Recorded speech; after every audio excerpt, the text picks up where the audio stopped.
थोड़ा आ जाते हैं हम सोने के बाजार की तरफ, और यहाँ पे पिछले दिन एक ज़बरदस्त नीचे की चाल बनी है। तो ये अंतर्राष्ट्रीय फैक्टर हैं कि एक तरफ आपको बॉन्ड यील्ड में असर दिखा है, अमेरिकी बॉन्ड यील्ड में, आपको एक तरफ डॉलर इंडेक्स में स्पाइक दिखा है, और साथ में उसी दिन सोने में इस तरह की नीचे की चाल बनती हुई दिखी है। तो ये कहीं जुड़े हुए मामले दिख रहे हैं।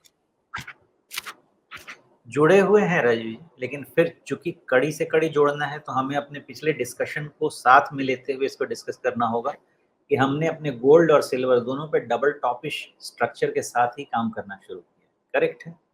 साथ में हमने क्या काम करना शुरू किया है कि 2250 के पहले हम गोल्ड पे फर्दर नेगेटिव नहीं है। हम क्या कह रहे हैं, डबल टॉपिश स्ट्रक्चर तो दिख रहा है, इसके कारण गोल्ड पे आपको प्रेशर आ जाएगा, रीजन बाद में फॉलो करता है, लेकिन आपका जो मेन प्रेशर है गोल्ड पे 2250 के पहले बढ़ेगा नहीं। ये नी जर्क होगा, कंसोलिडेशन होगा, और आपकी छत बनी रहेगी जो बन गई है 2450-60 के आसपास।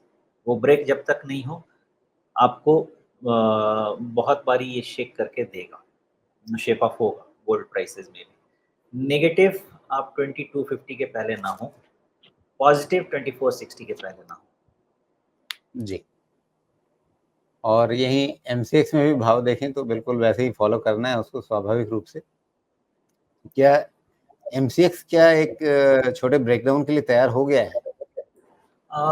अभी तो जो हम महीने में है ना रजी, क्या है, जून, तो गणपति के पहले तो हमारे पास कोई फेस्टिवल ट्रिगर नहीं आ रहा है, और वो आएगा अगस्त में। तो अभी किसी को, मेरा ऐसा मानना है कि किसी को गोल्ड पे इंटरनली भी या डोमेस्टिकली भी व्यू लेना है ना, तो पहले इंटरनेशनल गोल्ड पे व्यू ले, बिकॉज हमारे पास अभी अपना डोमेस्टिक ट्रिगर नहीं है। हमारा ट्रिगर कब से आएगा, गणपति से शुरू होगा, और दीपावली में बहुत ज़्यादा और डिमांड एक्सेलरेट होगी।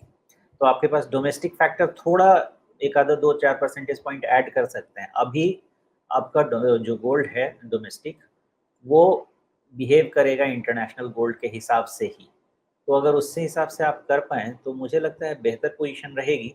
लेकिन फिर भी नंबर बताने के लिए मैं आपको बता दूँ कि इंडियन गोल्ड 74,000 के ऊपर जब तक क्लोज नहीं होगा कोई फर्दर राइज नहीं है, और 70,000 के नीचे जब तक क्लोज नहीं होगा कोई फर्दर प्रेशर नहीं है।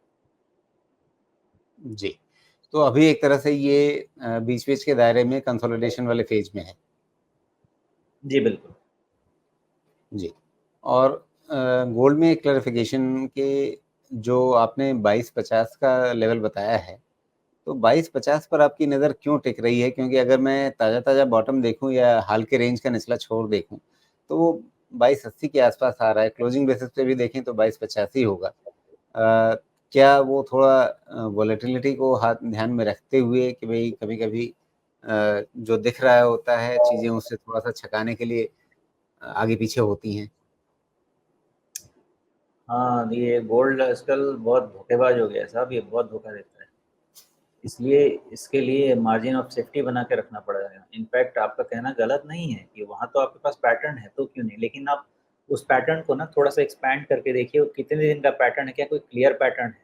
अगर आपको 1 या 2 डिसाइसिव डंडे मिल जाएँ, क्लियर पैटर्न है, अब वहीं पे मतलब वो बनने जा रहा है पैटर्न, थोड़ा ऊपर, थोड़ा नीचे, थोड़ा ऊपर, थोड़ा नीचे, तो उसपे आप भरोसा क्या एग्ज़ैक्ट कर सकते हैं? नहीं कर सकते हैं। फिर आपको लेके आना पड़ेगा कि उस बेड का डेविएशन कहाँ हो सकता है। तो अगर अदर पैरामीटर्स को आप देखेंगे ना, तो उस बेड का डेविएशन 2250 के पास है। बाकी आप कह सकते हैं मेरा नेचर ही कंज़र्वेटिव है, तो मैं थोड़ा तो डिस्टेंस लेके ही काम करता हूँ। जी।